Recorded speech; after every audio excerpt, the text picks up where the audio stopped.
Well, as we wrap up the month, one thing is starting to look a little more certain, and that is I think March is going to go out like a lion in many areas with a strong storm that we're dealing with now. It's bringing blizzard conditions across parts of the plain states. We've got severe thunderstorms across the south, even some flooding rain with these storms as they push off to the east, and we're going to continue to see the unsettled weather for the next couple of days.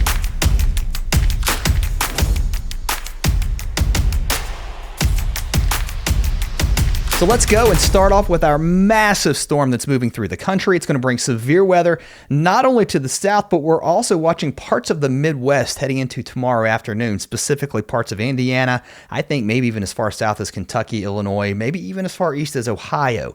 On the northwest side of this low, the winds will be howling. We'll continue to see snow piling up here, blizzard conditions at times, and then as this low lifts into Canada, we'll start to see the snow back off. But still quite a bit of snow to fall here into the arrowhead of Minnesota over the next 24 hours or so, and it could be heavy at times. To the south, the rain continues to push off to the east, so you can see everything moving into the northeast as we move through the day into Wednesday, and then everything starts to back off a little bit. This is where things get interesting. Some colder air building in behind this system, definitely below average as we move toward Wednesday and Thursday in these areas, and then we're watching our next storm that's going to be moving into the west. Lots of heavy snow with this one as well.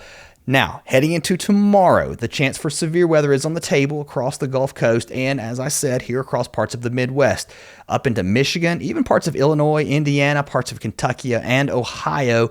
We could see a few strong thunderstorms, and yes, even a few tornadoes are possible embedded in some of the storms as we track them, mainly here into the afternoon across these areas. And let's just sort of time things out for you. This is a look at the future radar heading through the day on Tuesday. Now, overnight into the early morning hours, we'll be watching this line of storms here across the south. That will be pushing through parts of Mississippi and Alabama through the early morning hours. Up here into Indiana, Ohio, Kentucky, we're just dealing with mostly rain here. There could be a few embedded strong thunderstorms, but that severe threat through the early morning hours will likely be right here along the Gulf Coast. Now, as we move through the day, what's interesting will be this upper low back here and any dynamics associated with it. As this moves into parts of Indiana, Illinois, into the afternoon hours, you can see these storms starting to fire up here in this area along this line, and those are forecast to push off to the east. So as we move through the early evening hours, now we're looking into parts of Kentucky, Ohio, again for those thunderstorms that could be, again, strong with a few tornadoes possible, with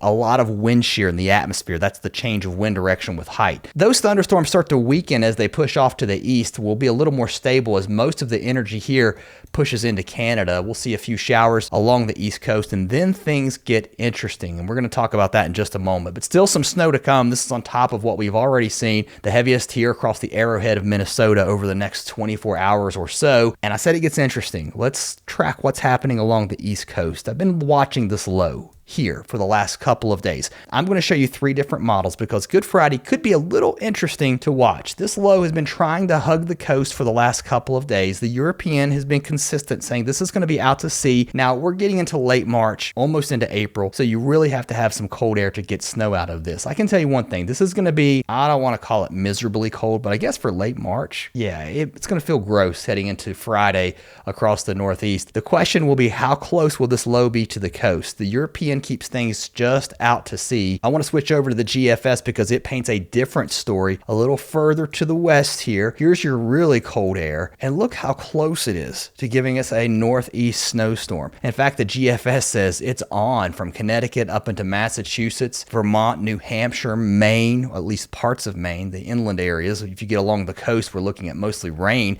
If you were to believe this, which I want to say I do not believe this yet, all right? I think it's something to keep an eye on because look, the GFS is picking up on it, and this is the Canadian model from today. It's not quite as far west as the GFS, but look, it's hinting at that idea of some snow on the western side of this low as it pulls away from the coast. So that's something that I'm going to keep an eye on as we move through the next 24 hours. We'll be watching the models closely. If you like this kind of content, I hope you will subscribe.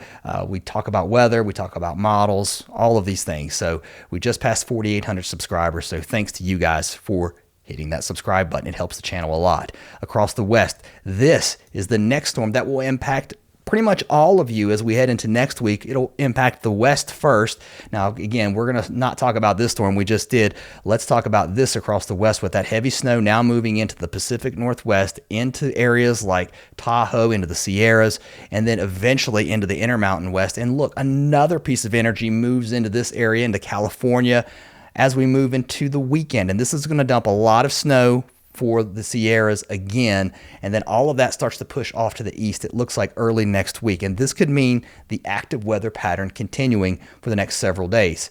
Now, look at the snow that we're expecting across the west. We're talking about feet of snow from the Cascades all the way down into the Sierras. The Sierras look like, I think if you want to see the most snow, it's going to be here. And then again, more snow into parts of Wyoming, Utah, into the mountains of Colorado. We don't want to leave out Idaho and Montana as we see that active weather pattern. Now, I want to go forward in time.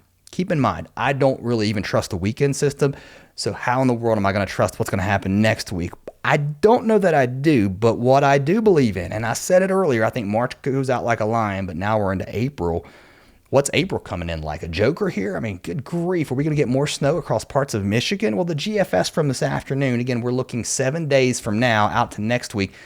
I said it last night. If you want to check out the long range forecast, I'll have the link for that at the end of this video. But look at this broad trough that's here across the eastern U.S. This means the misery factor is going to be high. At least I think it will be. This is going to be below normal. And look, it tends to stick around pretty much all of next week.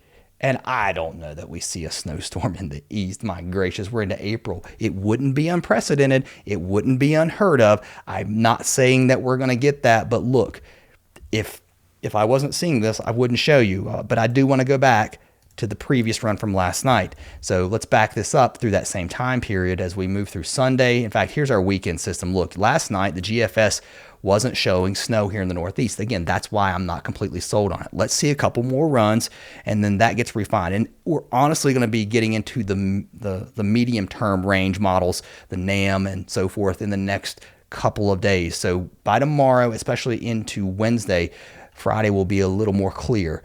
The GFS still trying to show some snow last night, not as far west as it was today, but I want to show you the upper pattern heading into next week. Here's your trough starting to set up across the east.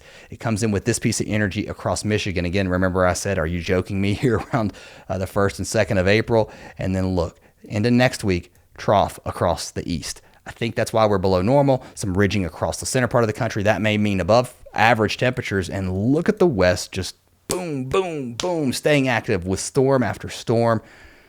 This could be an interesting April. It's not crazy uncommon to get snow in April, but does this mean the severe weather is going to be more active? Possibly so. It's something I'll be tracking. Now, long-range forecasts are always shoddy at best. I get that. A lot of times people want to give me heat in the comments, but hey, they are what they are. If you'd like to check out my April forecast, I've got one right here above. I'll see you there.